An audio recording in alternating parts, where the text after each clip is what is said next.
bénissons le Seigneur aujourd'hui en ce culte dominical. Nous disons merci au Seigneur pour sa grande fidélité à notre égard. Il est le Dieu de toute compassion. Il est le Dieu d'amour. Il est le Dieu de miséricorde. Que sa grâce et son amour soient sur nous ce matin-là au nom de Jésus-Christ. Amen. Nous sommes en train de voir comment aller de l'avant, comment fortifier notre homme intérieur. Car la Bible dit que l'homme extérieur se détruit et l'homme intérieur se renouvelle de jour en jour. Et beaucoup de chrétiens, il faut le reconnaître, nous sommes tous rentrés là-dedans un peu sans savoir ces choses-là. Nous avons commencé à faire des choses, on a pensé qu'il faut faire des choses pour plaire à Dieu. Nous sommes passés à côté de la plaque.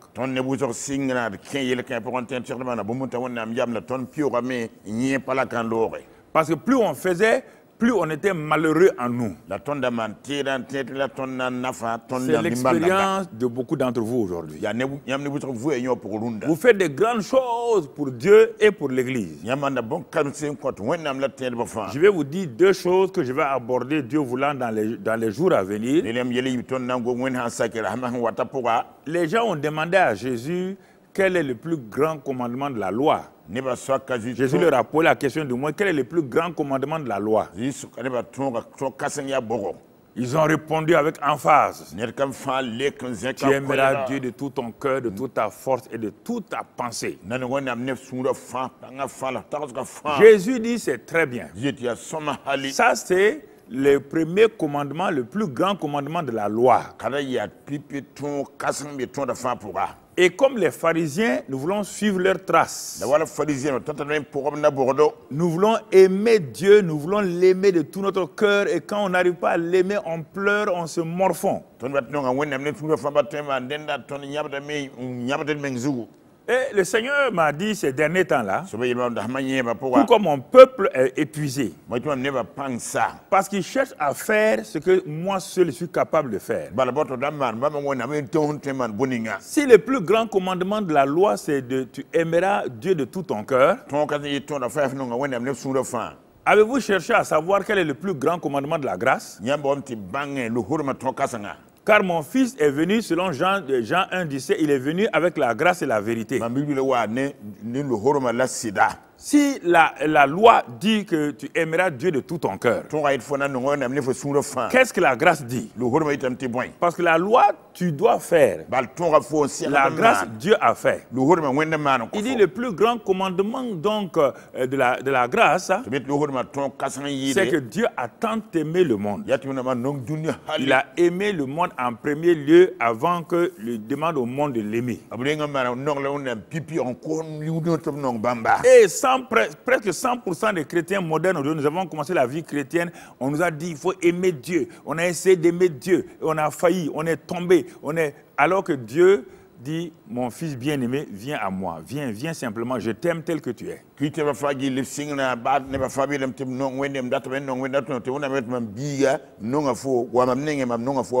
ce sont ces choses-là que Dieu a données pour que nous puissions amener le peuple de Dieu dans une assurance, dans une stabilité spirituelle et dans une croissance réelle.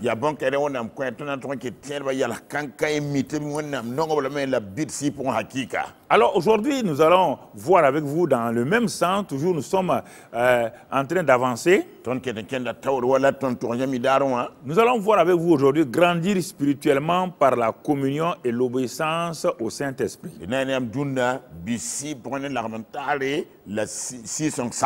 Si notre homme intérieur est affermi, il est affermi. C'est pourquoi nous devons nous poser la question. Il est affermi pour quelque chose. Alors c'est pourquoi on va aller faire le premier pas. Maintenant que l'homme intérieur est affermi, il doit grandir. Il doit croître. Et c'est pourquoi, bien aimés frères et sœurs, nous regardons bien, nous allons repasser en vue ce que nous avons vu la dernière fois, donc comment du moins rendre l'homme intérieur très fort, très puissant.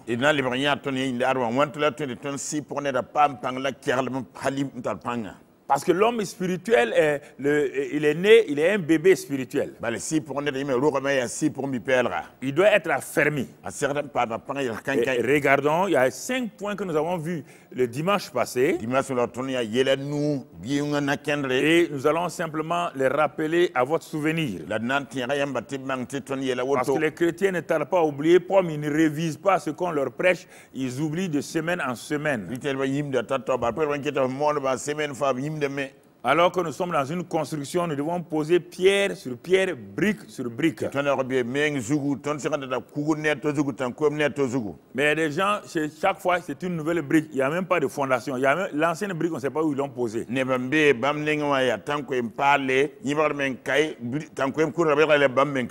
À la session passée, nous avons dit, pour que notre homme intérieur soit puissamment fortifié,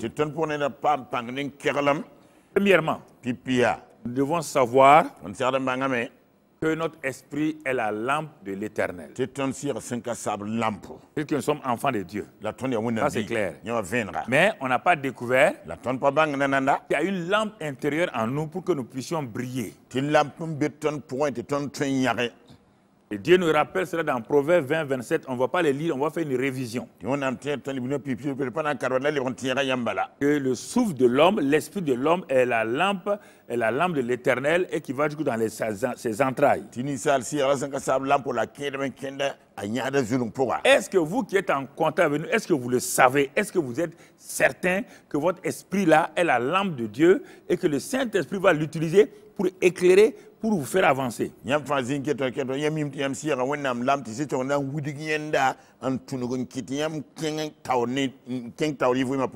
a des choses que les gens savent doctrinalement, mais du point de vue expérimental, ils ne savent pas.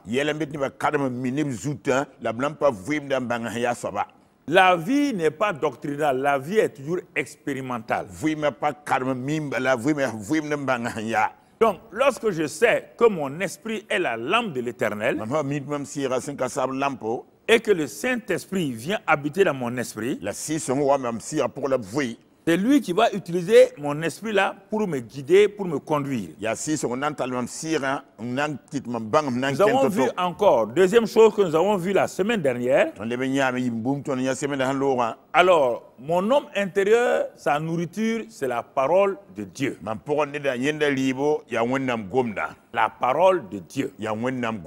De même que mon homme extérieur a sa nourriture, mon homme intérieur aussi a sa nourriture. Il serait quand même insensé de nourrir son corps extérieur avec des bons repas et de refuser de nourrir son esprit, son homme intérieur avec la parole de Dieu. Il y a quelque chose que je ne comprends pas avec les chrétiens. Et la parole de Dieu là, ils ne savent pas que c'est leur nourriture. Ils peuvent faire 3 jours, 4 jours, même une semaine sans l'ouvrir. Et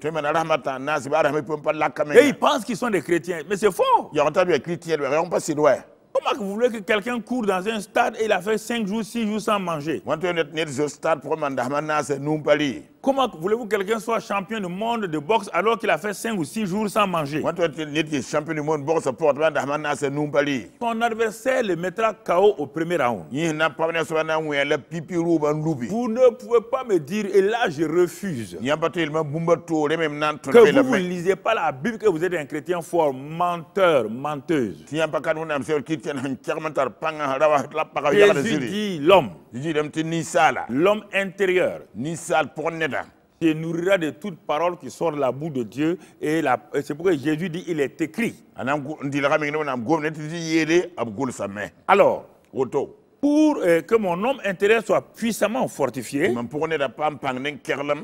je la nourris de la parole, de la bonne parole de Dieu. De la parole esprit et vie. Parole écrite, parole parlée, prêchée. Je me nourris de ça régulièrement. En ce moment-là, La troisième chose va se présenter pour continuer à édifier mon homme intérieur. Dieu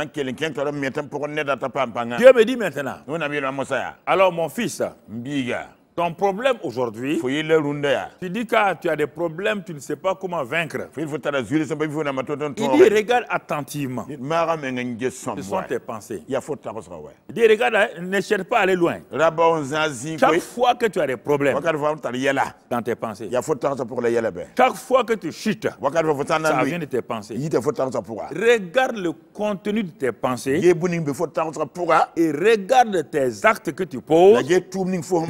Les deux sont étroitement liés. Personne ne peut voler en acte s'il n'a pas pensé de voler. Personne ne peut commettre l'impurité s'il n'a pas pensé de commettre l'impurité. Il dit, c'est pourquoi je vous ai dit, quand vous devenez chrétien, non seulement je vous donne ma vie, je vous donne les pensées de Christ. 1 Corinthiens 2, il dit, je vous donne les pensées de Christ. On ne va pas les lire. On a vu tout cela longuement la semaine dernière. Je veux que vous alliez vos pensées sur les pensées de Dieu. Alors avec ça là, que tout ce qui est vrai, tout ce qui est digne de louange, tout ce qui est pur, tout ce qui mérite l'approbation, soit l'objet de vos pensées. Et il est écrit au Philippiens 4, versets 8 et 9 maintenant. Et là, le Dieu de paix sera avec vous. Alors, vous voyez bien, 3 choses déjà. Premièrement, je sais que mon esprit est la lampe de l'Éternel. Le savez-vous? Le croyez-vous? Êtes-vous conscient de cela? Deuxièmement, je nourris mon homme intérieur de la parole de Dieu. Puisque la parole de Dieu est la nourriture de l'homme. Troisièmement, je veille sur mes pensées en les alignant sur les pensées de Christ. Mais où je peux avoir les pensées de Christ? Elles ne sont pas dans un magasin pour que j'aille les acheter. Elles sont liées à la parole là. Quand je me nourris de la parole, en même temps je suis en train d'aligner mes pensées sur celles de Christ. Les deux vont ensemble. Il n'y a pas à chercher les pensées de Christ quelque part et puis se nourrir de la parole de Dieu quelque part. C'est la même parole de Dieu là qui me nourrit et qui amène mon intelligence à être renouvelée pour que je connaisse la volonté de Dieu et que j'aille dans la victoire. Quand je vois tout cela, il y a un quatrième élément qui va se présenter. Mon frère, ma soeur. Et je commence à être conscient. Je découvre que moi qui voulais aimer Dieu là, que je n'ai pas pu. Parce qu'en me nourrissant de la parole, mon intelligence est renouvelée. Je commence à découvrir que Jésus-Christ lui-même, quand il devait commencer son ministère, le Père lui a dit, avant de poser un seul acte, tu es mon fils bien-aimé, en qui j'ai mis toute mon affection. Étant donné que la Bible dit qu'il est notre grand frère, si le Père a aimé le premier fils, et il n'aime pas le second et le deuxième, le troisième, ce n'est pas un bon père. C'est pourquoi il dit, Jésus dit, dans Jean 17, que le Père m'a aimé comme il vous a aimé comme il m'a aimé. Et même du même amour. Que vous croyez, vous ne croyez pas, ça vous regarde. C'est le Père qui a dit qu'il vous aime. Il n'a pas dit de l'aimer. Il dit qu'il vous aime comme il a aimé Jésus et comme Jésus ne ment pas. Je dois accepter ça. Beaucoup de gens seraient stables et guéris en croyant que Dieu les aime en premier premier lieu. Regarde, la foi des gens est bloquée. On va voir tout cela dans les jours et mois à venir. Dieu nous est en train de nous faire entrer dans une phase. Vous ne comprenez pas. Nous sommes en train d'aller en eau profonde. Les poissons que n'ont pas pu avoir dans les eaux, du moins non profondes là, Dieu dit avancez, avancez. Il y a des poissons dans les eaux profondes, donc de la mer, de la grâce de Dieu.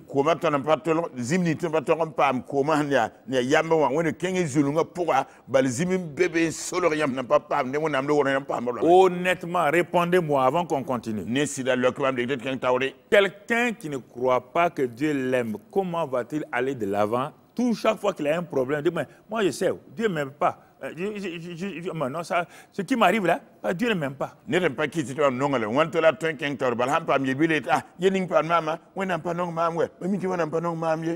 Et les pourquoi aller s'arrêter. Vous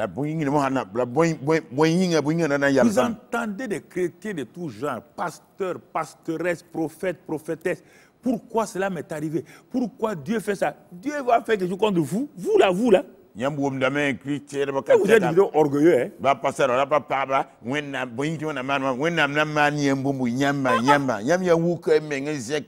Toi, tu es qui? Même moi, je ne te regarde pas. Dieu va se mettre sur toi, te donner maladie. C'est le diable. Comment Dieu peut se présenter comme le Dieu d'amour? Et en même temps, Jéhovah Rapha. Il est amour, il dit qu'il guérit. Et ce Dieu-là, il laisse l'amour, il laisse son identité de Jéhovah Rapha. Il guérit. Il va aller chercher des maladies. Venir mettre sur vous. Il va aller chercher des épreuves. Mettre sur vous. Ce sont nos péchés. Et le diable, notre incrédulité, qui amène les choses sur nous. Il n'est pas Dieu. Si c'est faux, tu ne le verras même pas. Si Dieu est celui qui met les maladies sur toi, tu vois dans le contexte de l'Ancien Testament, qui est une forme permissive, qui n'est pas la volonté parfaite de Dieu. La conjugaison en français de l'Ancien Testament est tellement mauvaise parce qu'on attribue tout à Dieu, que Dieu a fait ça. Non, ce n'est pas une conjugaison active. Non.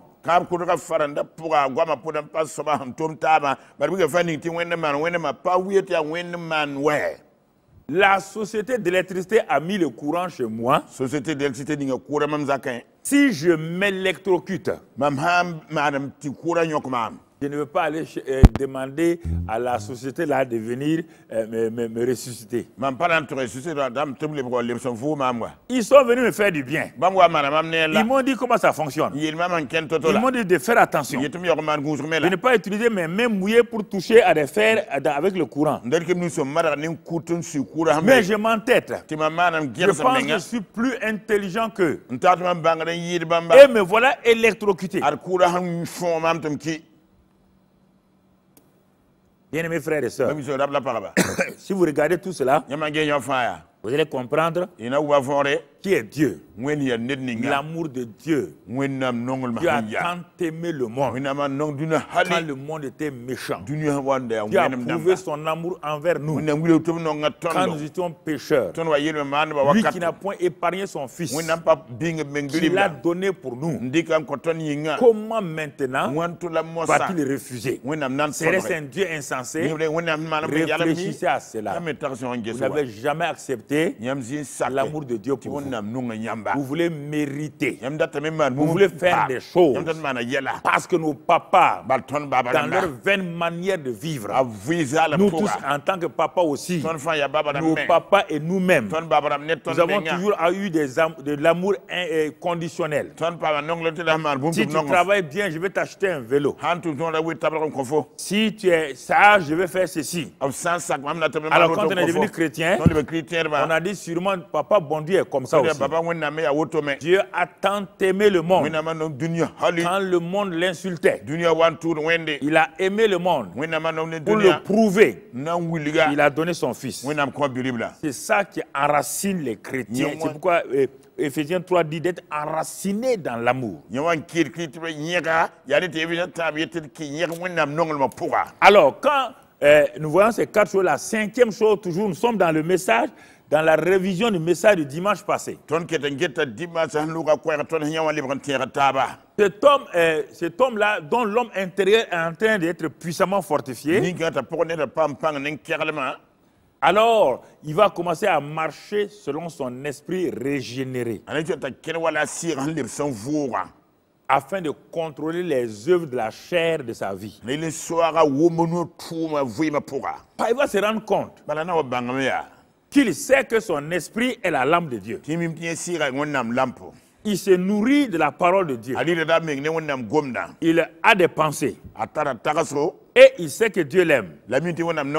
Mais il voit dans ses membres la loi du péché et de la mort. Selon Romains 7. La loi du péché et de la mort, qui n'est pas en lui, mais qui se manifeste dans ses membres extérieurs, dans ses 5 sens, sa vue, son ouïe, son odorat, ses 5 sens, deviennent comme son ennemi, comme sa 4e colonne en lui. Mais comme son esprit est régénéré, il marche selon cet esprit régénéré et la lutte entre la chair et l'esprit devient une chose où il a la victoire en permanence.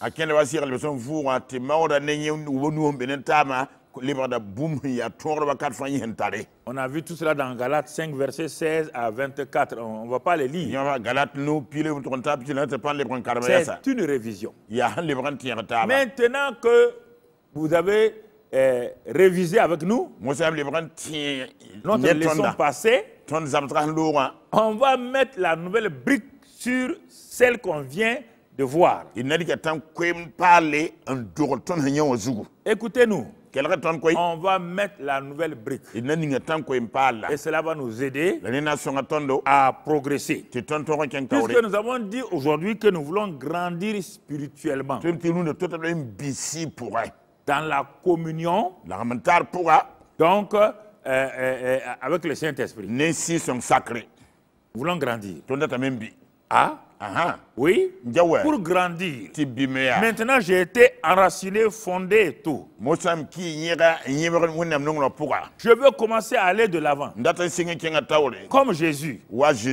Je suis à l'âge de Jésus spirituellement. Il est prêt. Et le voilà, le Père va le mettre sur le champ. Et c'est comme cela que nous sommes. Et nous allons voir que Jésus a grandi rapidement, spirituellement, par la communion et l'obéissance au Saint-Esprit. Il obéissait partout. Déjà quand il avait 12 ans, quand Marie et Joseph l'ont laissé dans le temple de Jérusalem et qu'ils l'ont cherché, ils l'ont retrouvé, il est écrit que Jésus leur était soumis. Déjà dans son enfance, il était soumis à Marie et à Joseph. Et quand il lui disait quelque chose, il leur obéissait. Voilà maintenant pourquoi la croissance de beaucoup de chrétiens est stoppée, parce qu'ils ne sont pas en communion avec le Saint-Esprit et ils n'obéissent pas au Saint-Esprit.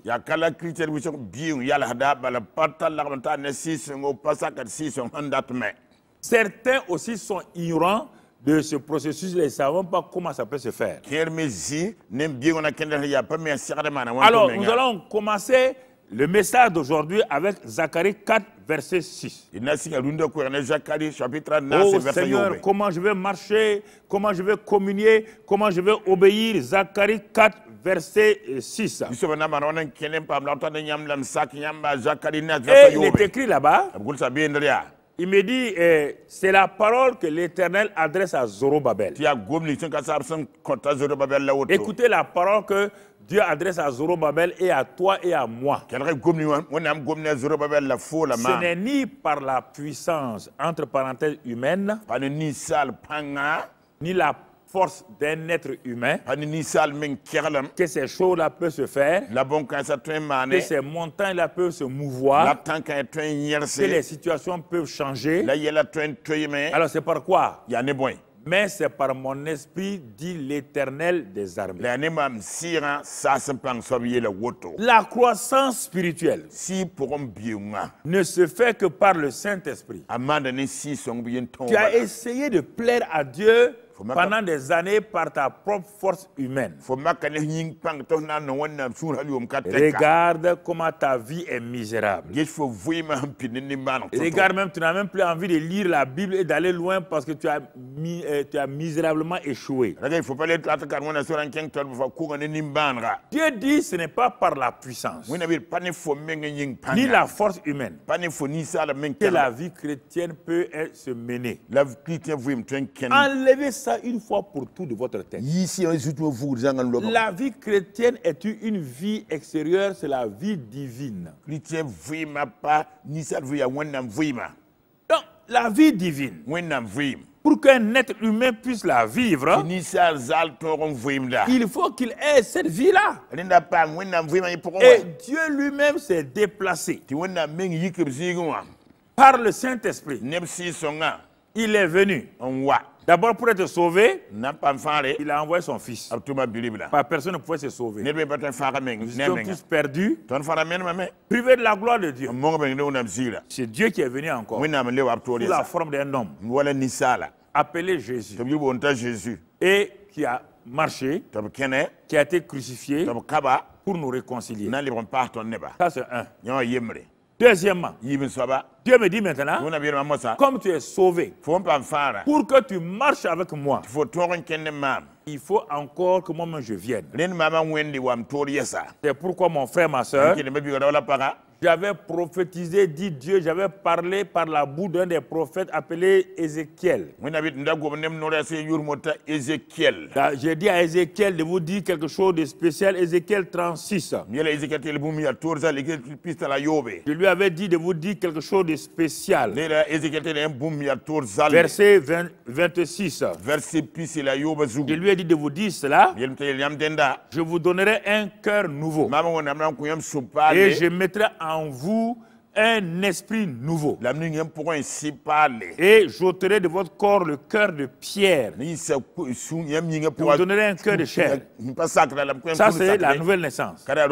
Et Dieu dit maintenant, verset 27, je mettrai mon esprit en vous. Le secret de la vie chrétienne est déjà prophétisé dans ce verset 27. Je mettrai mon esprit en vous. Et là, je ferai. Pas vous ferez. Non. Je ferai en sorte que vous suivez mes ordonnances et que vous observiez et pratiquiez donc mes lois. Ça, c'est dans l'Ancien Testament. La prophétie est là. La grâce n'est pas encore connue. C'est pourquoi il dit mes lois. Et c'est pourquoi il a dit à Zacharie. Ézéchiel a déjà dit que tant qu'ils n'auront pas mon esprit en eux, ils ne pourront pas. Pourquoi, Zacharie dit, ce n'est pas par votre puissance ni votre force. N'essayez pas, chrétien. Je vous vois là. Mais qu'est-ce qu'on doit faire? Je te pose la question. Tu es converti à combien d'années? C'est même pasteur. Prends simplement les 10 commandements là. Et dis-moi, dans les 10 commandements simples là, les 10 commandements simples là, depuis que tu es chrétien, il y a 25 ans, 30 ans, dis-moi quel jour tu as pu obéir aux 10 commandements. Tu veux me contester. Les gens aiment contester. Dans l'esprit, on voit ce qu'il y a. Vous voulez me contester, vous voulez me contredire. Tu dis, toi, tu veux obéir à Dieu. Toi, tu as pu obéir aux 10 commandements. On te dit ici, tu devais te réjouir. On a déjà dit, Dieu m'aime. Il m'a aimé le premier. Et Dieu est bon. À cause de ça, il m'a sauvé. À cause de ça, il a régénéré mon esprit. À cause de sa bonté, il est venu vivre en moi par son esprit. Et il dit, je ferai. Moi-même, je ferai. De telle manière que vous puissiez obéir à mes commandements. Il n'a pas de tu. Tu feras. Non, dans la grâce, on n'a pas de tu. C'est Dieu qui le fait toujours. Il produit le vouloir et le faire selon son bon plaisir. Nous ne voulons pas accepter. Nous sommes misérables. On n'est pas heureux. On n'est pas content. Il y a un cycle de péché, de chute et de rechute. De chute et de rechute. Mais on se lève. On dit, bon, le jour qu'on arrive à obéir à un demi-commandement, on est heureux comme des pintades. On attend comme des colo-colo. On est content. J'ai obéi à Dieu aujourd'hui. Mais regarde le jeune homme là. Lui, il avait obéi à 9. Le jeune homme riche là. Lui, il a obéi à 9 commandements. 9. Mais il est parti triste. Le dernier commandement, il n'a pas pu obéir là. Ça l'a rendu triste. Il est parti triste. Toi, tu n'as obéi qu'à un demi-commandement. Il saute là comme cabri. Hey, il faut arrêter ça. La vie chrétienne, il a dit qu'il nous rend participants de la nature divine. 2 Pierre 1,4. Sa divine puissance nous donne tout ce qui contribue à la vie et à la piété, attachement de Dieu. Il a répandu son amour en nous pour que nous puissions aimer notre prochain. Vous voulez discuter avec moi? Vous-même, votre femme que vous aimez, est-ce que votre femme là, vous l'aimez même? Regardez. Est-ce que vous aimez votre mari là? Hein? Quand il fait quelque chose, déjà, votre bouche là est comme viande de 5 francs. Hey. C'est ça. L'amour là, c'est Dieu nous a donné l'amour agapao. L'amour agapao. C'est pourquoi dans Jean 14 et au verset 16. Jean 14 verset 16. Qu'est-ce que la Bible nous dit encore? Jésus dit, et moi je prierai le Père quand je vais m'en aller. Et il vous donnera un autre consolateur. Comme moi. Moi, je suis le premier consolateur. Mais quand je vais m'en aller, il y a un consolateur qui est esprit. Il n'est pas chair, il viendra. Et quand il viendra, afin qu'il demeure avec vous, et non seulement avec vous, mais mon frère, ma soeur, il s'appelle l'esprit de vérité que le monde ne peut recevoir parce qu'il ne le voit pas et ne le connaît point. Mais vous, vous le connaissez car il demeure avec vous et il sera en vous. Voilà. Il sera en vous. Voici tout le secret de la vie chrétienne et c'est ce qui nous permet de grandir, de croître en esprit, en stature, en sagesse et en vérité.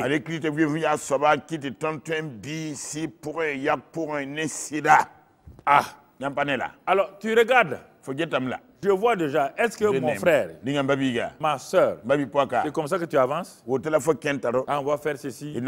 Ils ont confondu les activités de l'église locale avec la vie chrétienne. C'est deux choses totalement différentes.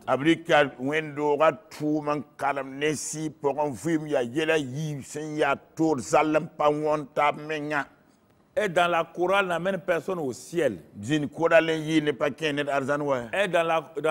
le groupe musical n'amène personne au ciel. Prêcher n'amène personne au ciel. Le pharisien a fait tout ça. Il est rentré, il a dit à Dieu, écoute-moi, tu dois me réserver la première place au paradis. Dieu dit, hein? Il dit, mais pourquoi? Il dit, écoute-moi. Hein? Écoute-moi très bien. Il faut qu'on parle clairement. Tu me vois moi là, pharisien là. Je ne m'amuse pas. Hein? Je connais les Écritures. Dieu dit, c'est vrai. Mais ça n'amène pas quelqu'un au ciel. Il dit, mais attends. Il dit, les lois là, je fais tout pour ne pas désobéir. Il dit, ah, c'est bien. C'est déjà bon. Hein? Tu n'es pas loin. Mais tu n'es pas entré encore. Il dit, Dieu, tu vois, il y a un gars au dehors là. C'est un publicain. Sa vie est désordonnée. Moi, ma vie n'est pas comme ça. Dieu dit, c'est pour toi-même. Ta vie n'est pas désordonnée. C'est pas pour moi. C'est pour toi-même. Si ta vie est désordonnée, tu vas payer le prix. Le gars est découragé. Il dit, ah bon? Il dit, Dieu, voilà. Chaque semaine, je jeûne 2 fois. Il dit, Dieu dit, qui dit mieux? Sur la terre, y a-t-il quelqu'un qui dit mieux? Tout le monde est silencieux. Dieu dit, c'est très bien. Il dit, bon, il faut aller. Je verrai si tu vas rentrer ou pas. Et quand Dieu a donné la note, il a dit aux anges, ce monsieur ne peut pas rentrer au ciel. Si vous le voyez venir, fermez bien la porte là. Il ne rentrera pas ici. Parce que je fais ça. C'est moi qui balaye l'église. C'est moi qui prends les dîmes. C'est moi qui prends les offrandes. Ça, c'est pas la vie chrétienne. Ça, ce sont les activités de la vie chrétienne.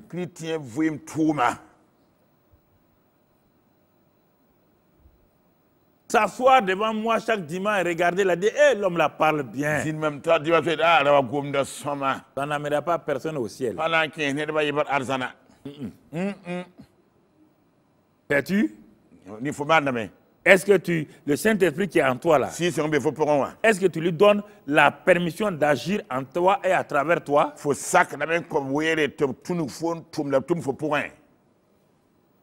Jésus dit, le Saint-Esprit, l'autre paraclétos sera en vous. Et quand il est monté, il l'a envoyé. Et le jour de la Pentecôte, 120 personnes ont reçu ce paraclétos-là. Leur vie a changé. Ils ont commencé à communier avec lui. Ils ont commencé à lui obéir. Et ils sont allés de l'avant. Maintenant, le Saint-Esprit, mon frère, ma soeur, comme les disciples étaient avec Jésus, ils lui obéissaient. C'est lui qui les conduisait. C'est Jésus qui les dirigeait. Il en est de même pour nous. Le Saint-Esprit, l'autre paraclétos, est en nous pour faire ce que Jésus faisait à ses disciples physiquement.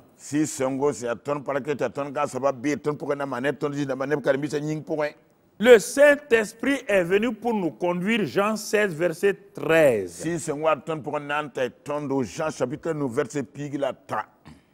Il dit quand le consolateur sera venu, il s'appelle l'Esprit de vérité. Il vous conduira dans toute la vérité. Car il ne parlera pas de lui-même, mais il dira tout ce qu'il aura entendu. Et là, il vous annoncera les choses à venir.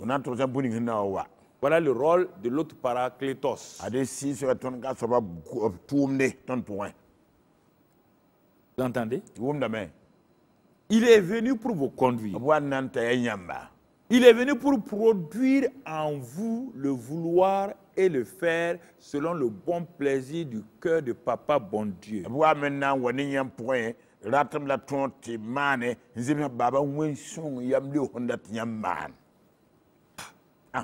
C'est ça.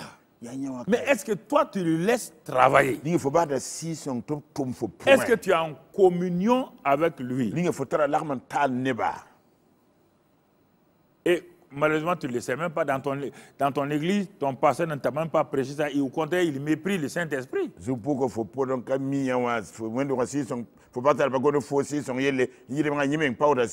Le problème, il y a un pasteur qui vous dit que le Saint-Esprit ne fait pas ça. Vous avez une Bible.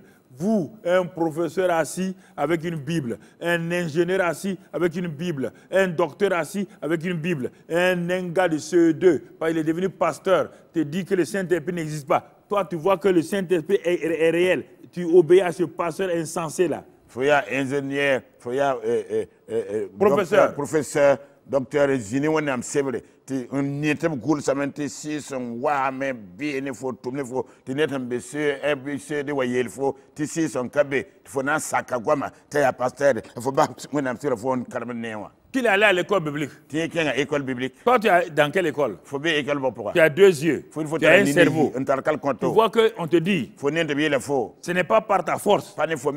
Ni par ta puissance. Mais c'est par l'Esprit Saint. Il te dit. Je m'en vais.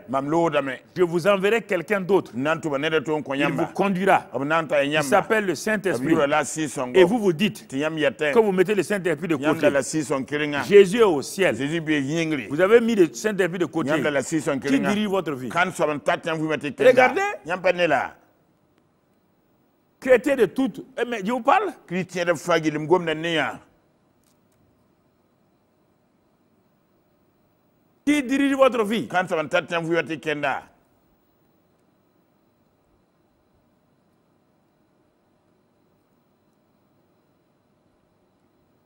Même dans l'Ancien Testament. Si nous lisons, on a je vais vous donner un passage, 1 Samuel 3. Il y avait un jeune homme qui commençait à connaître Dieu. Mais il ne le connaissait pas bien encore. Jusqu'au jour où Dieu s'est révélé à lui. Quand Dieu s'est révélé à lui, la Bible dit dans 1 Samuel 3, verset 19. Samuel grandissait. Vous voyez le terme là? Nous avons dit grandir spirituellement. Tant que le jeune homme là ne connaissait pas Dieu, il ne grandissait pas. Il tournait en rond. Il n'était pas heureux. Le jour que Dieu s'est révélé à lui, il a reçu cette grâce-là. Il grandissait. L'Éternel était avec lui. Ça, c'est le terme important. Il grandit. L'Éternel est avec lui. Il ne pouvait pas être en lui parce qu'en ce moment-là, le Saint-Esprit n'était pas descendu. Même le fait seulement que Dieu soit avec lui au dehors, là, ce jeune homme-là ne laissa tomber à terre aucune des paroles de Dieu. Vous l'entendez? Parfois, je suis triste pour les chrétiens. Parce qu'ils pensent qu'ils sont dans telle église avec tel pasteur que c'est important. Ils pensent qu'ils font tel travail là que c'est important. En Israël, il y avait les gens travaillaient. L'enfant a travaillé dans un temple. Mais on n'a pas dit parce qu'il travaillait dans le temple. On dit qu'il grandissait.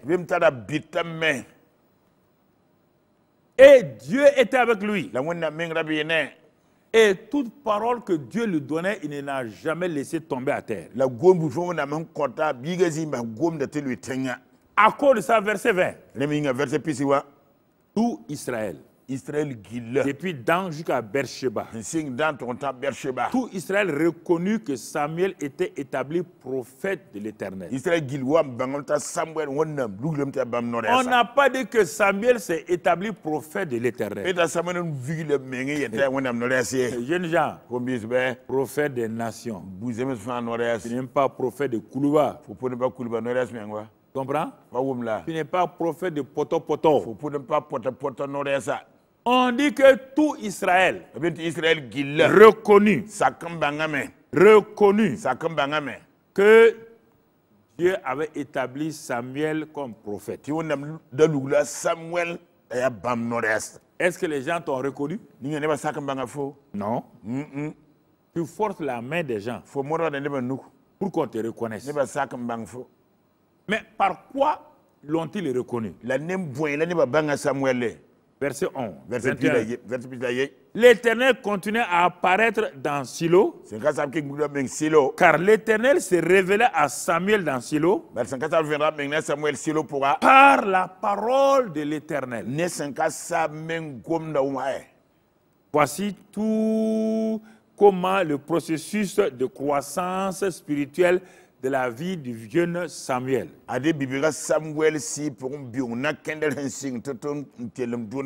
Comment il a grandi. Regardons un autre jeune homme appelé David. 2 Samuel 3.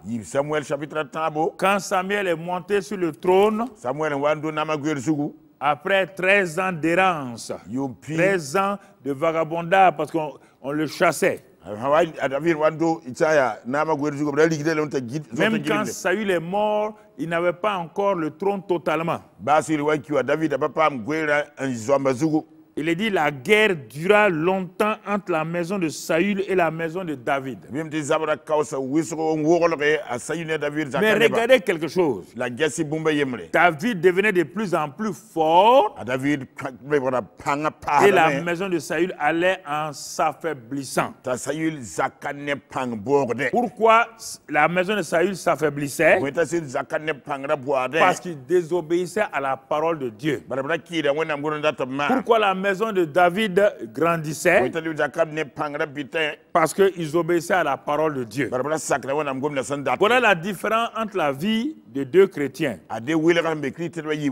Ceux qui communient et qui obéissent à la parole de Dieu, qui communient au Saint-Esprit, qui obéissent à la parole de Dieu. Ceux qui refusent, ils ne reconnaissent même pas le Saint-Esprit. Comment vont-ils obéir à la parole de Dieu? Car c'est le Saint-Esprit qui nous révèle la parole. Moi, j'ai pitié d'eux. Des chrétiens qui mettent de côté le Saint-Esprit, j'ai pitié d'eux. Parce qu'ils ne connaissent rien de la vie chrétienne. Ils sont dans des choses bizarres. Vous les voyez, ils s'en vont adorer ici les idoles. Ils s'en vont adorer ici les choses. Ils sont en train d'appeler des vraiment, c'est dommage. Ils n'ont aucune communion avec l'Esprit Saint. Regardons quelques 2 ou 3 témoignages bibliques. Dans le livre de Actes 10, il y avait un homme appelé Corneille. C'était un homme, un Romain. Il n'est pas juif. Mais quand il a regardé, il a entendu ce que Jésus est venu faire sur, donc là-bas en Israël. L'homme là a été convaincu que ces dieux romains là n'étaient pas de bons dieux. Il a commencé à prier. Regardez un païen, regardez ce qu'il va faire. Le seul moyen, c'est de prier. Il ne connaît pas Dieu. Mais il a ouvert son cœur. Il a ouvert son cœur. Et il a dit cet homme était pieux et craignait Dieu. Le peu qu'il a entendu en Israël, là, il a décidé de l'appliquer. Et il a mis toute sa maison dans cette crainte de Dieu là. Comme il ne connaît pas, il a commencé à faire beaucoup d'aumônes au peuple. Il dit, comme c'est le peuple de Dieu là, je vais leur faire des aumônes. Et il priait Dieu continuellement. Il priait Dieu continuellement. Il ne connaît pas Dieu. Il n'est pas né de nouveau. Mais le Saint-Esprit ne peut pas lui parler. Il ne connaît pas la parole de Dieu. Il ne connaît pas le Saint-Esprit. Qu'est-ce que Dieu va faire? Le seul moyen que Dieu a trouvé, c'est de lui envoyer un ange. Les chrétiens veulent des anges alors qu'ils n'obéissent même pas à la parole, ils ne sont pas en communion avec le Saint-Esprit. Un jour, quand cet homme-là priait, il vit clairement dans une vision un ange de Dieu qui entra chez lui et qui lui dit Corneille. Il a eu tellement peur. Un capitaine, il tremblait. Et l'ange lui a rassuré qu'il n'est pas venu lui faire du mal. Et qu'il avait un message venant du Dieu qu'il prie là. Le Dieu inconnu qu'il prie là m'a envoyé avec un message pour toi. Il dit, nous les anges, nous ne prêchons pas. N'ont pas le droit et le privilège de prêcher. Ce sont les hommes qui prêchent. Mais comme c'est l'homme que Dieu veut te faire rencontrer n'est pas à côté, Dieu m'a envoyé pour que je vienne te dire d'envoyer des gens dans telle ville-là. L'homme là se trouve là-bas. Il est parti chez quelqu'un. Quand tu vas envoyer des gens, ils vont le trouver à Jopé là-bas. Quand ils vont le trouver, ils vont raconter ta vision. Mais cet homme-là, il y a beaucoup de choses qu'il n'a pas apprises de moi encore. Ne t'inquiète pas. Je vais le convaincre. C'est ainsi que le lendemain, Corneille a envoyé 2 de ses soldats pour aller à Jopé. Au moment où les soldats entraient dans la ville de Jopé, ils étaient en route, ils approchaient de la ville. Pierre qui était à Jopé monta sur le toit de la maison de son logeur.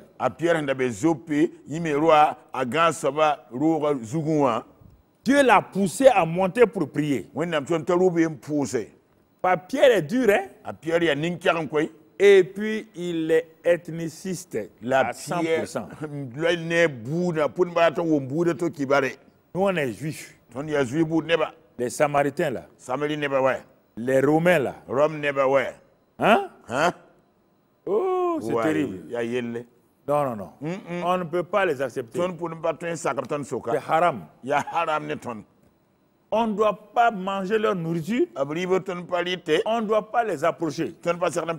Voilà la conviction de beaucoup de gens qui se disent chrétiens dénominationnels.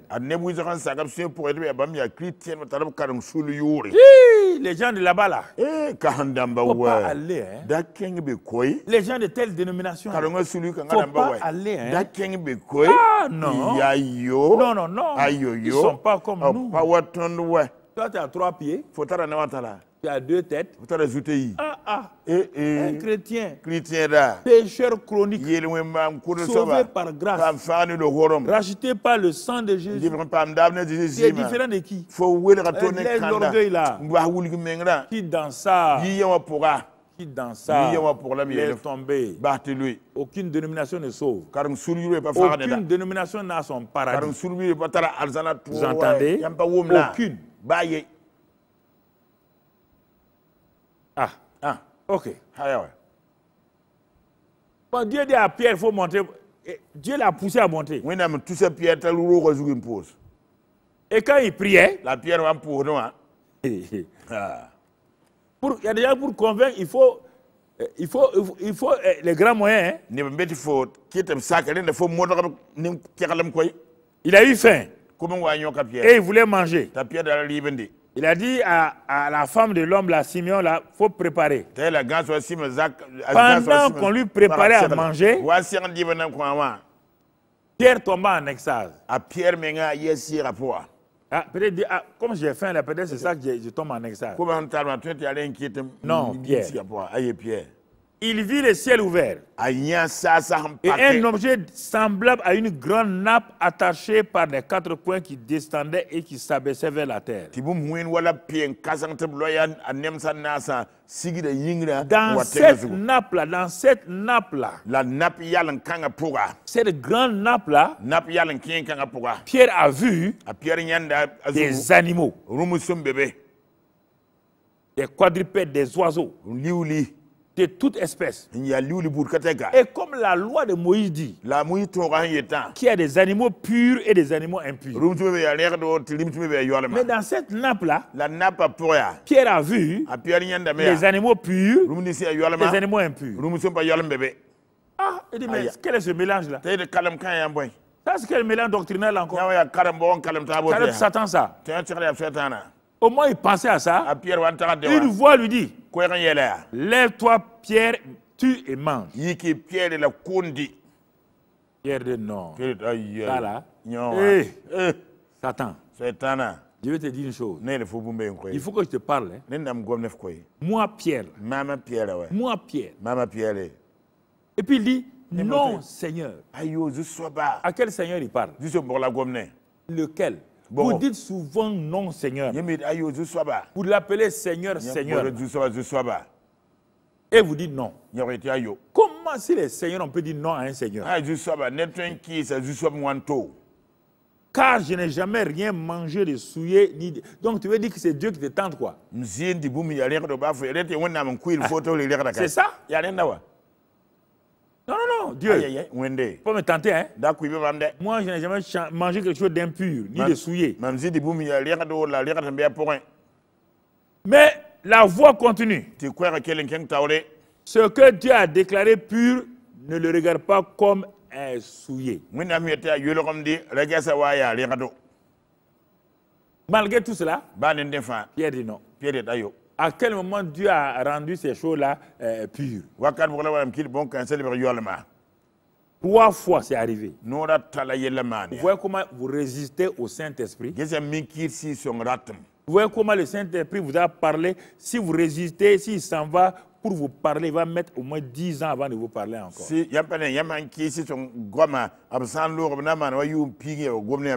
C'est pourquoi beaucoup de chrétiens ont des problèmes. Ils ont des problèmes. Des problèmes. Ah, le Saint-Esprit ne leur parle plus. Il leur a parlé plusieurs fois, ils ont refusé. Ils ont refusé d'obéir. 3 fois. Mais comme Dieu voulait exaucer la prière de Corneille, Dieu a insisté. C'est à cause de Corneille que Dieu a insisté. Et 3 fois là, l'objet fut retiré dans le ciel. Dieu voulait arrêter. Mais il a regardé Corneille. Corneille est assis dans son village. Il attendait. Il est content que Dieu a envoyé un ange. Il va entendre la bonne nouvelle. À cause de ça, le Dieu d'amour, le Dieu de miséricorde va continuer à secouer Pierre. Si vous n'apprenez pas à obéir librement à Dieu, Dieu va permettre que vous soyez secoués. Non, ne dis pas que Dieu t'envoie maladie, je ne parle pas de ça.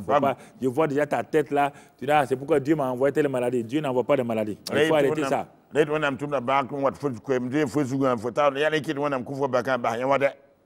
Ta désobéissance va attirer, va ouvrir la porte à Satan. Tu n'as pas lu ça, non? C'est pas Dieu.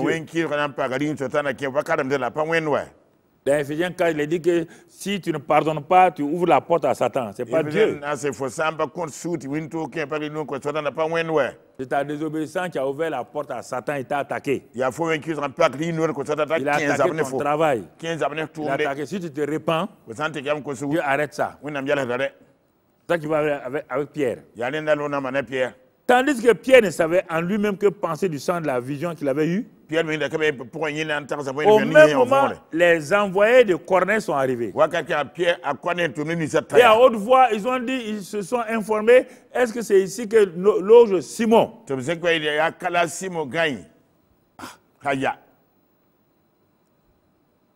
Ils ont dit oui. Au moment où il y avait ça, verset 19. Comme Pierre était à réfléchir sur la vision, l'Esprit lui dit, voici 3 hommes te demandent, lève-toi. Là, le Saint-Esprit élève la voix. Descends et pars avec eux sans hésiter. Car c'est moi qui les ai envoyés. Pierre a vu que c'est sérieux. Vous voulez grandir, apprenez à reconnaître la voix du Saint-Esprit. Vous m'entendez? Apprenez à comprendre la voix du Saint-Esprit. Sans ça, là, vous ne pouvez pas aller de l'avant. Vous ne pouvez pas progresser. Vous ne pouvez pas grandir. Alors, sans Pierre descendu, on ne sait même pas s'il a mangé. Hein? On ne sait même pas. Ok. Donc, Pierre les a accueillis. Et bon, restez avec nous. Et ils sont partis. Résultat, Corneille et sa famille ont été totalement sauvés.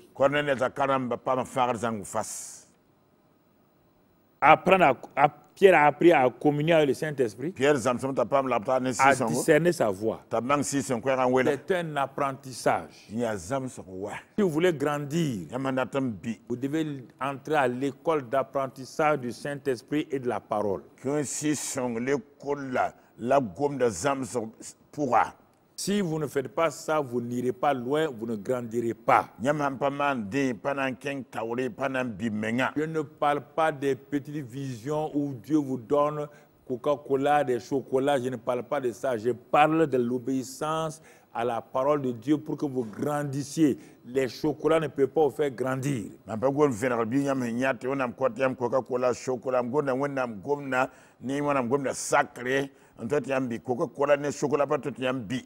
Il faut apprendre à reconnaître la voix du Saint-Esprit dans votre vie personnelle. Sépare-toi de ça, tu te sépares.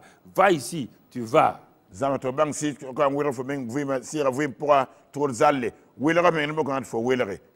qui sont toujours prêts à entendre le Saint-Esprit pour l'argent, entendre le Saint-Esprit pour la femme qui doit marier, mais ils n'entendent jamais la voix du Saint-Esprit pour les envoyer, tout à l'heure là, pour les envoyer faire son œuvre. Jamais. Dans ce domaine-là, ils sont sourds, ils sont sourds, ils sont sourds.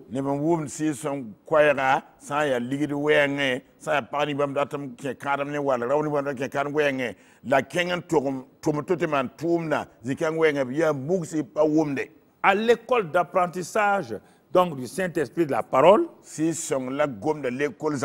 Un autre homme, on va le voir, il s'appelle Philippe. Il y a eu persécution dans la ville de Jérusalem. Dieu avait dit d'aller prêcher partout, ils sont arrêtés à Jérusalem. Ils ne veulent pas aller chez les nations. Quand vous désobéissez, vous ouvrez la porte à Satan. Ce n'est pas Dieu. Les gens disent, Dieu m'a fait ça. Dieu ne fait pas. La désobéissance ouvre la porte toujours à Satan, mon ami, que tu veux ou pas. Tu vas croire que c'est Dieu, ce n'est pas Dieu. La désobéissance ouvre la porte à Satan dans ta vie, dans ton travail, dans tout.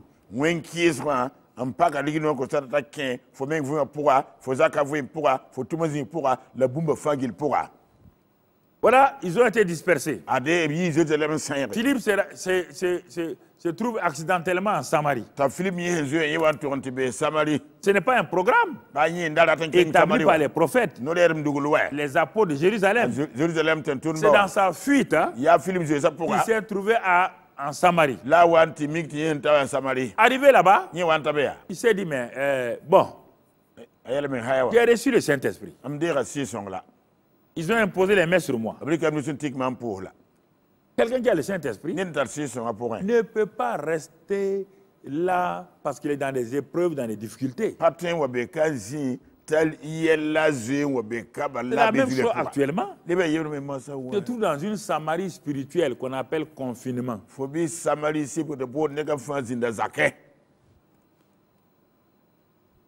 Que fais-tu? Le Saint-Esprit en toi? Toi, tu es en train de te rassasier de messages réseaux socialistes. C'est ça. Philippe aurait pu dire, Seigneur, je suis ici en Samarie. Je suis en confinement. Je ne vais rien faire. Non. C'est lui qui a le Saint-Esprit. Il sait que même dans les temps difficiles, il doit accomplir la grande commission de Dieu, être témoin de Christ. La plupart des chrétiens ne sont plus témoins de Christ dans ce temps de difficulté de ce vilain virus corona quoi là. C'est ça. Ils sont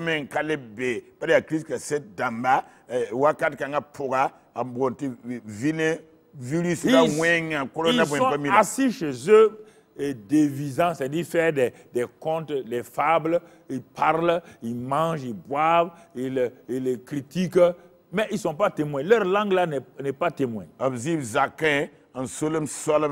La nenta ba gwamda wita la bamzilamda pa Christ cassette la gwamda. Quand est-ce même on va ouvrir les églises? On a duré, hein? Il y a longtemps, je n'ai pas vu mes frères, mes soeurs. Je pose la question. Combien de personnes dans ce confinement-là tu as amené à Christ? Combien de personnes as-tu aidé dans ce confinement-là? Combien de pauvres dans ton quartier n'ont pas de l'eau et à boire et à manger? Tu es allé acheter dans les supermarchés des chrétiens qui n'ont rien à leur donner. Je vous pose la question, vous êtes là en train de faire le malin, là. Vous tous les fonctionnaires, les riches de l'église, là. Vous avez fait quoi? Quoi? Rien. Bafi.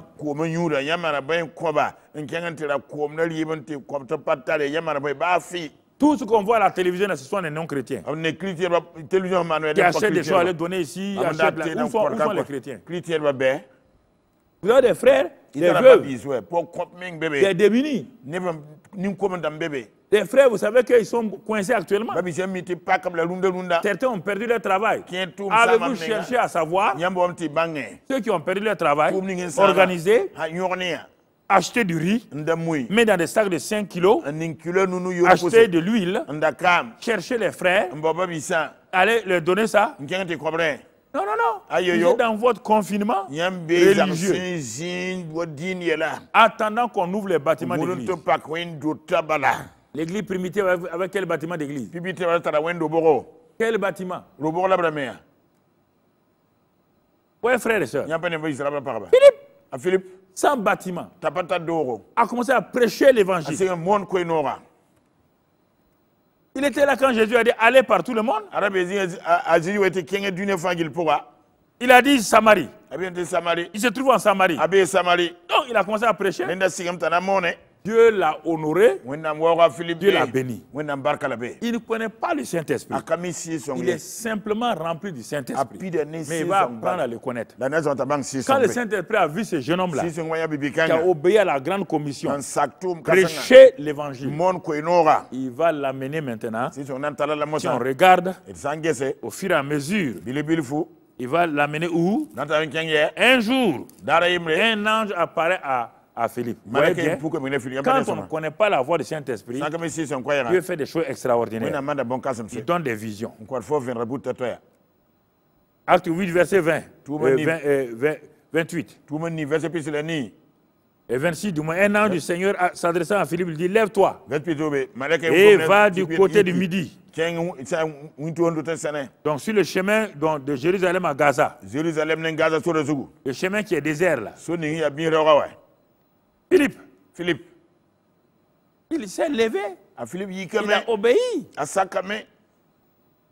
Il est à l'école d'apprentissage du Saint-Esprit et de la parole.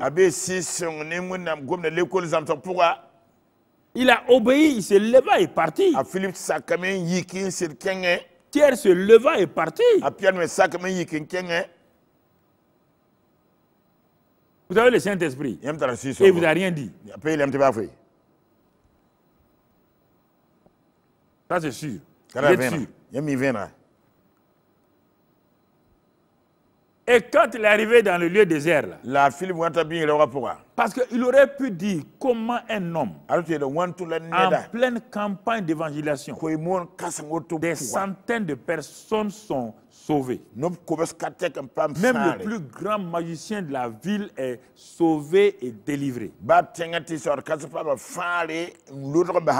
Ça doit être le diable qui me parle. Il a dit non, ce n'est pas le diable. Ça, c'est l'ange de Dieu qui m'a parlé. Il a trouvé donc un Éthiopien, un eunuque ministre, reine de la reine d'Éthiopie. Quand il est arrivé, la Bible dit que voici, il y a un ministre éthiopien qui partait. Il était venu à la Pentecôte là pour adorer et il retournait en Éthiopie. Le verset 29, le Saint-Esprit va rentrer maintenant. Après l'ange, je vous ai dit, quand vous ne connaissez pas, parfois il vous fait des révélations. Mais c'est le Saint-Esprit qui prend la relève maintenant.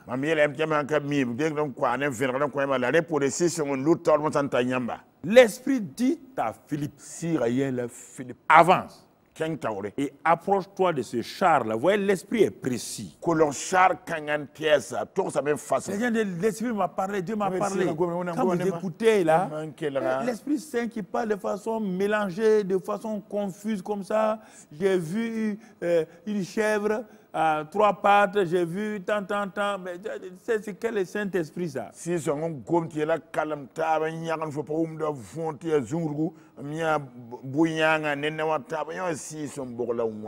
n'y avait pas un seul char qui partait, il y avait beaucoup de chars. La grande réunion est finie à Jérusalem. Chacun est en train de partir dans son pays. Mais le Saint-Esprit dit à Philippe, tu vois ce char-là, ce char précis là. Hein? Avance et approche-toi de ce char. Comme le char avançait, il est plus rapide. Philippe a été obligé de courir.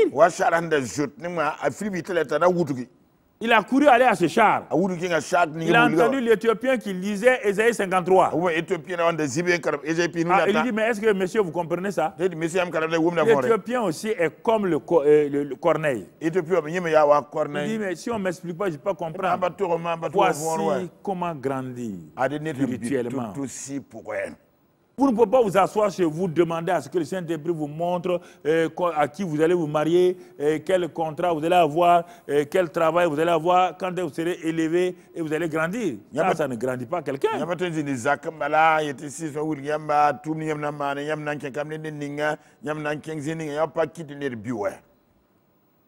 Il est parti. Il l'a invité à monter sur son char. Il lui a expliqué l'évangile. Et l'Éthiopien a été sauvé. Dans ce temps de confinement-là, il y a tellement d'opportunités que Dieu vous donne. Dieu vous donne. Mais vous ne voulez pas. Ce n'est pas la peur d'être infecté là qui est le problème. Vous savez, pour vous dire la vérité, quand nous sommes venus de France là, bon, moi j'ai prêché ici. Bon, on a été en contact avec certaines personnes. Mais toutes ces personnes avaient peur. Nous avons dit à Dieu là, bon, parmi ces personnes là, il faut les garder. Et le nombre de gens qu'on a donné au docteur pour faire les enquêtes, ils sont là encore. Allez-y les demander. On a donné, ils ont dit de donner toutes les personnes avec qui on était on a tout donné. Allez-y, ma femme est pas dans une église prêchée. Moi, je suis dans une église prêchée. Imposer les mains sur les gens, prier pour les gens. Alors que c'est la même nuit là qu'on va partir à l'hôpital. Allez-y, ils sont tous négatifs. Aucun d'entre eux n'est atteint. Voilà. Nous avons dit à Dieu, tout ce qu'on a touché là, nous sommes touchés, d'accord, mais ne touche pas les autres là. Tout le monde tremblait. Bon, maintenant vous n'êtes pas touché. Dieu vous a gardé. Qu'est-ce que vous faites? Vous avez vu que Dieu vous a gardé. Mais qu'est-ce que vous faites maintenant? Mettez votre masque. Si vous voulez mettre des gants jusqu'à votre épaule, portez des longues robes jusqu'à vos chevilles. Si vous voulez ajouter les casques de moto là, mettez les casques de moto là. Mais ne vous asseyez pas chez vous. Vous avez une opportunité pour gagner des gens, pour aider les pauvres, pour aider partout on voit des non-chrétiens. On entend leur nom. Partout qui sont en train d'aider les gens. En train d'aider les gens. Je parle par exemple aux gens du TBI là. Vous avez aidé qui? Vous avez témoigné à qui? Voilà. Peur du coronavirus. C'est ça. C'est ça. Voilà le problème. Vous croyez que Dieu va vous rester à la maison, Dieu va vous protéger. Ok. Restez à la maison. Ok. Voilà. C'est très bon. Philippe, le troisième homme pour terminer. À l'école d'apprentissage du Saint-Esprit et de la parole. C'est Paul. Le bon étudiant qui a grandi. Il est arrivé le dernier. Mais comme c'est un homme déterminé. Un homme qui, quand il veut quelque chose, il va l'atteindre. De tout son cœur, il a commencé à obéir. Dès qu'il a été rempli du Saint-Esprit comment ça s'appelle la ville de Syrie, à Damas. Il s'est levé, il a prêché. Un bébé. Il a prêché un message de bébé. Et les gens ont été sauvés. Ça, dans Acte 9. Dans Acte 13. Il a un peu grandi. Sous le leadership de Barnabas. Il a pris sous sa coupe pour lui montrer la voie du Seigneur. Ils sont en grande réunion de prière. Le Saint-Esprit vient et dit, mettez-moi Barnabas et Saul pour l'œuvre pour laquelle je les ai appelés. On trouve ça dans Acte 13. Comprenez? Effectivement, on a prié pour eux. Ils sont partis. Ils ont fait de grandes choses. Ils ont obéi au Saint-Esprit. Paul est en train de grandir spirituellement. Il a commencé à obéir au Saint-Esprit pas à pas.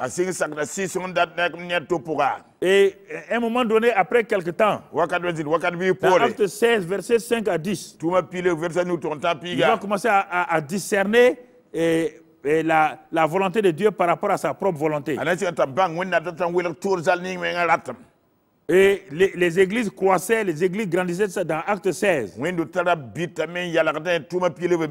Paul a pris un gars appelé Silas pour aller évangéliser. Pour aller de nation en nation. Il a décidé, bon, Silas, on va aller en Asie. Le Saint-Esprit dit non. Paul a commencé à comprendre. Il y a notre volonté. Il y a la volonté du Saint-Esprit. Et parfois, les deux volontés-là sont face à face. Tu dois te soumettre à la volonté du Saint-Esprit. Et beaucoup de gens ne veulent pas ça. Ils ont décidé. Ils vont aller là. Même si le Saint-Esprit vient en personne, ils vont aller. Ça sera la catastrophe. Il a dit, bon, on va aller ici. Le Saint-Esprit dit encore, Paul, c'est moi qui t'ai envoyé. Laisse ta volonté là. Meurs à ta volonté. Et désormais, fais ma volonté. Paul dit, oh, j'ai compris. Il est parti dormir. Je meurs à ma volonté en allant dormir. Dans une révélation, une vision nocturne. Le Saint-Esprit lui montre la Macédoine, donc l'ancienne Yougoslavie. Ils s'en vont là-bas. Ils prêchent. Ils sont frappés. Mis en prison. Paul n'a pas dit, Dieu, pourquoi m'as-tu fait ça? Pourquoi ça m'arrive à moi? J'obéis et tu... Non. Paul est à l'école d'apprentissage du Saint-Esprit et de la parole. Êtes-vous inscrit à cette école-là? S'il vous plaît. Êtes-vous inscrit à cette école-là? Vous n'allez jamais grandir. sans ça. Et le même Paul dit dans Acte 20, Acte 20, 22, il dit à l'école du Saint-Esprit et de la parole. Il dit, écoutez-moi, mon frère, ma soeur, les gens, ils prêchaient quelque part. Et comme les gens ne l'écoutaient pas, ils ont poussé des cris. Verset 23. Jetaient leurs vêtements, lançaient de la poussière en l'air. On a commencé à fouetter Pierre et à Paul. Vous comprenez? À l'école du Saint-Esprit et de la parole. Il y a des épreuves, il y a des persécutions. Quand on vous persécute seulement en parole, vous êtes découragé. Moi, je n'aime pas on dit, on parle mal de moi. Je ne sais pas, je ne comprends pas votre christianisme. Je ne comprends pas ça. Il faut quitter dans ça, frère. Et regardez, partout on voit. Acte 28, Paul a tellement grandi. Il a tellement grandi. 15 jours, il devait aller en voyage à Rome. Leur bateau a échoué. Et ils ont eu naufrage. Ils sont allés dans un village là. Paul a grandi maintenant. À l'école du Saint-Esprit. Il sait ce qu'il y a. Il sait que la vie divine est en lui. Il sait que celui qui est en lui est plus grand que tout. Il a commencé à avoir cette assurance-là. Il arrive dans ce village-là. Et comme il faisait froid, les gens ont ramassé de l'herbe pour se chauffer. Il y avait les marins, il y avait tous ceux qui étaient dans le bateau avec Paul. Et Paul, c'est lui qui remuait le feu là. Il est parti prendre un tas de brindilles là pour mettre dans le feu. Dans ça, il y avait une vipère dangereuse. Et cette vipère là, quand elle te mord, tu gonfles, tu tombes raide mort. Quand il a voulu jeter là, la vipère était donc à son bras. Mais après, Paul l'a jeté dans le feu. Tout le monde était assis. Cet homme était un méchant homme. Il a échappé au naufrage. Maintenant, il va mourir. La piqûre de cette vipère. Les gens ont toujours des idées.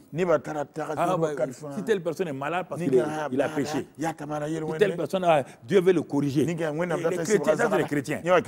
Les non-chrétiens disent, c'est une grâce. Mais les chrétiens là, dès que quelque chose vous arrive, c'est parce qu'il y a ça. Il doit avoir désobéi. Le gars est assis, il est en train de se chauffer. Il a désobéi à quoi? Il sait que dans son corps, là, il y a le sang de Christ. Il sait que celui qui est en lui là est plus grand que ce qui est au dehors, plus grand que la vipère. Quand il a secoué, il n'a pas dit Seigneur, tu vois ma main maintenant. Il a continué à causer. Les gens ne causaient plus. Les gens le regardaient. Est-ce que sa respiration va s'arrêter? Est-ce qu'il va gonfler? Ils ont attendu. Ils connaissent leur vipère. Quand ça pique quelqu'un, ils savent combien de minutes la personne tombe raide mort, gonflée. Le nombre de minutes est passé. Paul continue à parler. Paul continue à rire. Ils ont dit non, ça doit être un Dieu. Voilà. Paul est arrivé donc dans cette position-là de croissance. C'est ça que je vais vous appeler. Le dernier élément, si vous voulez avancer avec Dieu, apprenez à parler en langue. En langue beaucoup. À l'école de l'apprentissage, si vous priez en langue beaucoup, priez en langue beaucoup.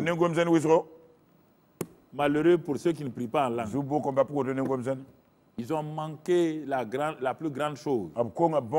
Priez en esprit, priez en langue. Vous êtes édifiés intérieurement. Obéissez. communier, marcher avec Dieu, vous allez grandir. Et même devant les épreuves, Dieu vous en sortira. Que la grâce de Dieu soit sur vous. Que sa paix soit sur vous. Et que son amour vous renouvelle. Que sa bonté soit manifestée puissamment dans votre vie, afin que vous alliez de l'avant et que vous puissiez progresser toujours dans l'amour de Dieu. Et que la paix de Dieu soit votre partage. Et que l'amour de Dieu repose puissamment sur vous. Dans le précieux nom de Christ Jésus. Retenez toujours que Jésus-Christ est Seigneur, qu'il vit en vous, sa grâce est en vous. Amen.